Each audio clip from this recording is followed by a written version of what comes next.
নজানিয়া স্থিতি মনে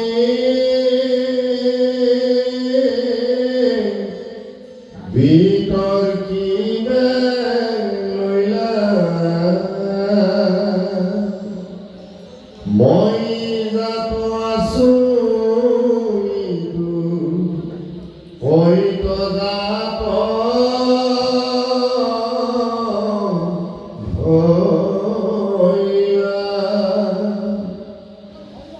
জলমাঝে দেখুইতু পদ্ময় কেশর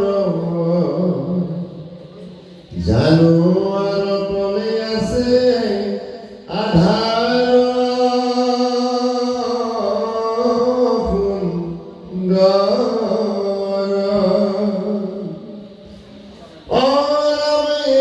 বলি পদ্ম পক্ষী প্রজাপতি হতে কবৎসর বিচারিলায় বহিতি নপাই তার অন্ত টুনাই উঠি আখিলন্ত পদ্মর উপরে বহি বিস্ময়ে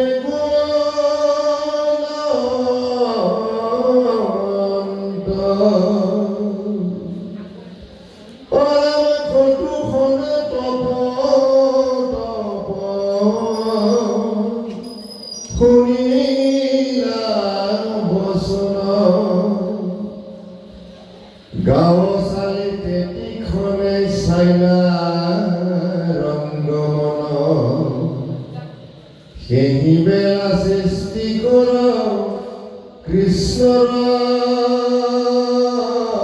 কৃপাত চারিদিশে চাৰি মুখ লভিলা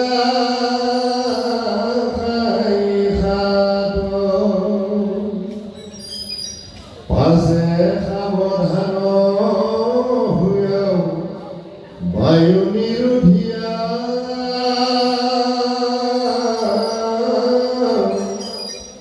হাজাৰ বৎসৰ তপ অয়াসী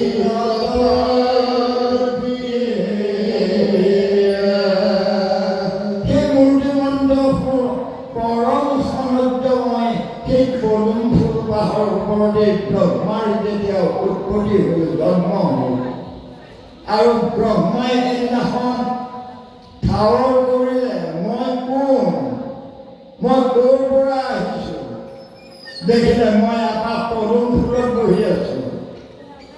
ব্ৰহ্মাৰ মনলৈ আহিল নিশ্চয় মই পদুম ফুল বা য'ৰ পৰা উৎপত্তি হৈছে মই তাৰ পৰাই মোৰো উৎপত্তি হৈছে।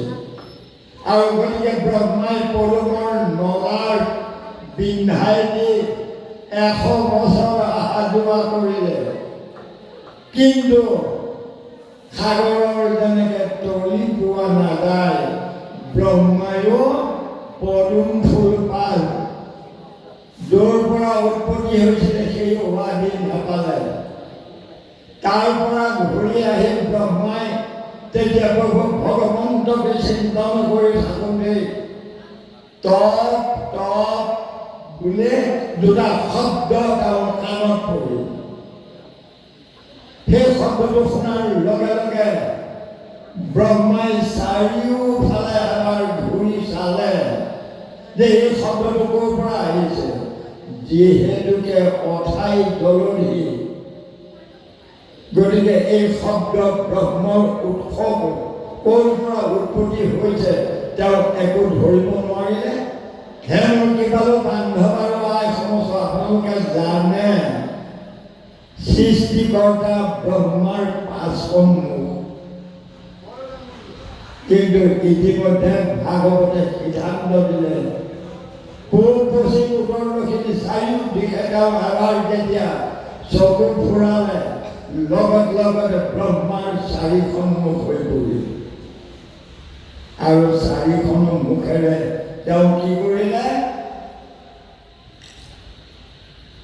সেইবেলা সৃষ্টিকৰ কৃষ্ণৰ কৃপাৰে চাৰিদিশে চাৰিমুখৰ লভিলা সাক্ষাৎ পাছে সাৱধান ভূঞা বায়ু নিৰোধিয়া হাজাৰ বৎসৰ তপ আছিল তৰ্পিয়া হাজাৰ বছৰ কাল তেওঁ বায়ু নিৰোধ কৰি আপুনি আমি কেতিয়াবাই কিবা হৈ গ'লোহেঁতেন ব্ৰহ্মাই শ্বাস প্ৰশ্বাস নিৰোধ কৰি হাজাৰ বছৰ তপস্যা কৰিলোঁ উদ্দেশ্যটো মই কোন মই ক'ৰ পৰা আহিছোঁ মই কি কৰিব লাগিব এই তত্ত্বখিনি মোৰ কৃপালু বান্ধৱ আৰু আই সমস্ত মনত ৰাখিব আপুনি আমিও ব্ৰহ্মাই যেনেকৈ তদু নাভি কমলত ব্ৰহ্মা ভৈলা জাত যুগে যুগে অৱতাৰ ধৰা অসংখ্যাত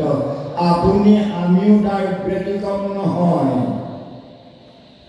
মাতৃৰ নাভি পদ্মৰ পৰাই যদি আপুনি আমিও জন্ম নহলোহেঁতেন 10 মাহ 10 দিন যেতিয়া আই গৰ্ভত আছিলোঁ আইসকলে ভালদৰে জানে আপোনালোকৰ গৰ্ভত থকা শিশুটো বাচি থাকিলহেঁতেন নে বাৰু নাথাকিলহেঁতেন গতিকে আপোনালোকৰ নাৰী আত্মাৰাণী নাৰীৰ দ্বাৰা সেই গৰ্ভত থকা শিশুটোৱে কি কৰিছিলে আহাৰ খাইছিল ৰ'দ বতাহো লৈছিল সমস্তখিনি গৰ্ভত থকা শিশুটোৱে তেনেকৈ সেই নাৰীৰ দ্বাৰা কৰিছিল ঠিক ব্ৰহ্মায়ো কি হ'ল হাজাৰ বছৰ তেওঁ শ্বাস প্ৰশ্বাস ৰোধ কৰি তেওঁ তপস্যা কৰিছে শুনিছোঁ মই কোন আৰু এতিয়ালৈকে আপুনি আমিও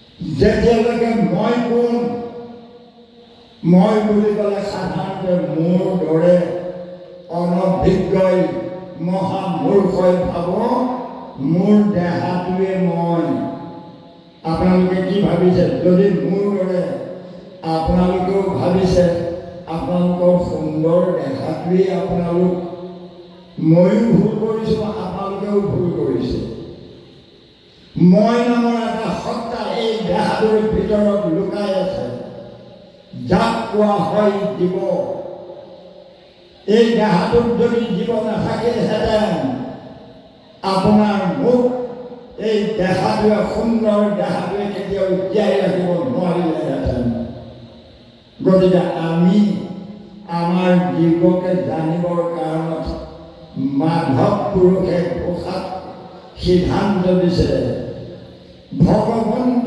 ভক্তিযুক্ত ভকতৰ আত্মাবোধ মাধৱৰ প্ৰসাদ মিলয় কৃষ্ণৰ কৃপাত পাছে গুচিব সংসাৰ ভয় এই মানে গীতাৰ নিৰ্ণয় অৰ্থাৎ ভগৱন্ত পুৰুষৰ কৃপা যেতিয়ালৈকে নাপাম মই কোন অৰ্থাৎ মই দেহাটোৱে মোক জীয়াই ৰাখিছে এই দেহাটোৰ অন্তৰ মহলত প্ৰভু ভগৱন্তই ইয়াৰ আগৰবাৰ আমি কৈ গৈছিলোঁ জীৱাত্মা আৰু পৰমাত্মা জীৱাত্মা আৰু পৰমাত্মাৰ ৰূপেৰে যদি এই সুন্দৰ আপোনাৰ আমাৰ দেহাটোৰ ভিতৰত এই দুটা সত্তা যদি নাথাকিলহেঁতেন আমি আই গৰ্ভতে মৰাশলৈ ৰূপান্তৰিত হ'লোহেঁতেন আই গৰ্ভৰ পৰা গেলি পচি আমি আমাৰ দেহাটো ই হয়তো কি হ'লহেঁতেন ওলাই গ'লহেঁতেন আপোনাৰ আমাৰ আই গৰ্ভৰ ভিতৰত যেতিয়া আছিলোঁ প্ৰভু ভগৱন্তই প্ৰৱেশ কৰিছিল কেতিয়া 5 মাহত আপোনালোকে 5 মাহত আপোনাৰ বিয়া দিয়া কইনাজনীক ঘৰলৈ আনি পঞ্চামৃত খুৱায় কাৰণ 5 মাহত 4 4 মাহতে এই ভাগৱতৰ 3য় স্কন্ধতে আমি পামগৈ যায়। কপিল মহাপ্ৰভুৱে মাতৃদেৱহতে কৈছিল, প্ৰথম দিনাখনৰ পৰা সেই কাহিনীলৈ আমি নাযাওঁ। এতিয়া 4 মাহত সমস্ত ইন্দ্ৰিয় হাত ভৰি হস্তপদ লিংগবুদ্ধ জাপবোলা ভাগ আদি কৰি একাদশ ইন্দ্ৰিয়ৰ উৎপত্তি হয়, পূৰ্ণাংগ এটা দেহা পায়। 5 বছৰত প্ৰভু ভগৱন্ত যেতিয়া প্ৰৱেশ কৰিলে, আই গৰ্ভতে আপুনি আমি ভোক আৰু পিয়াহ অনুভৱ কৰিছিলোঁ, আৰু গতিকে আমাৰ আই বা আপোনালোকে আপোনাৰ 5 মহীয়া গৰ্ভৱতী কন্যাটিক আমি কি কৰিছিল? পঞ্চামৃত খুৱাইছিল। হেমন্তী পালো, বান্ধৱ আৰু আই সমস্ত আজি আমি আকৌ ভাগৱতলৈ ঘূৰি আহিলোঁ। ভাগৱততো ব্ৰহ্মাই যেতিয়া তেওঁ 1000 বছৰ তপস্যা কৰি তেওঁ কোনো জানিব পৰা নাছিল, তাৰপিছত কি হ'ল আহক আমি পৰৱৰ্তী যাওঁ। ৰাম তেবে বিধি হৃদয়ত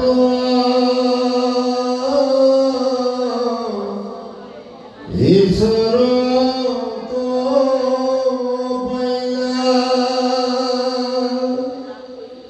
চকু মেলি বাহিৰত ঠাই খাতে দেখিলা, গুচিলন্তটো সঁচাই লন্ত দৃষ্টি ভৰি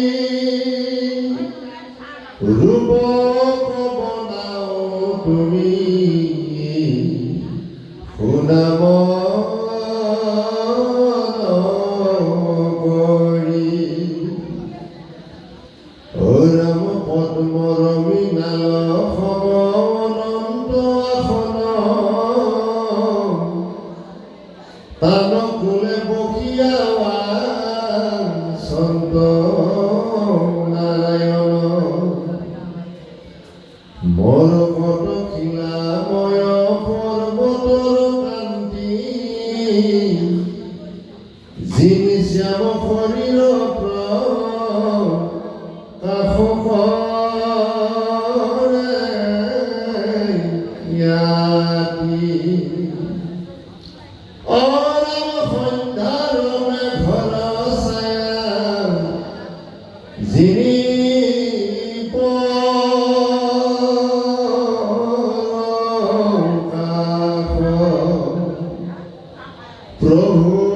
শৰীৰে দীপ জলে পীত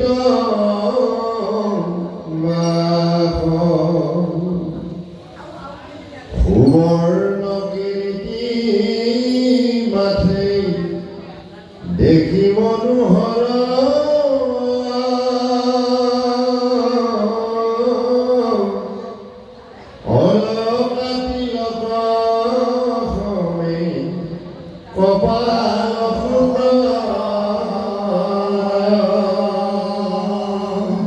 ব্ৰহ্মাই 1000 বছৰ বায়ু নিৰোধ কৰি তেওঁ তপস্যা কৰি থকা অৱস্থাত এদিনাখন ব্ৰহ্মাই কি হ'লগৈ? চক্ষু মেলি বাহিৰত সাক্ষাতে দেখিলা, গুচিলন্ত দুঃসাহী লন্ত দৃষ্টি ধৰি ৰূপক বনাও তুমি শুনা মন কৰি।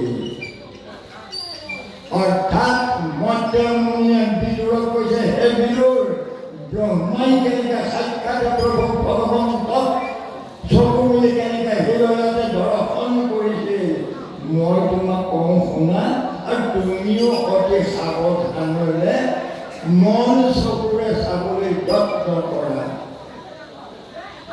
হেমন্তী পালো, বান্ধৱ আৰু আই সমস্ত আমিও সেই অৱস্থাটো প্ৰভু ব্ৰহ্মাই যেনেকৈ তেওঁৰ হৃদয়ত প্ৰভু ভগৱন্তক দেখিছে, আপুনি আমি চৰ্ম চকুৰে দেখা নাপাওঁ, আমি ভাৱনাৰ দৃষ্টিৰে চাব লাগিব।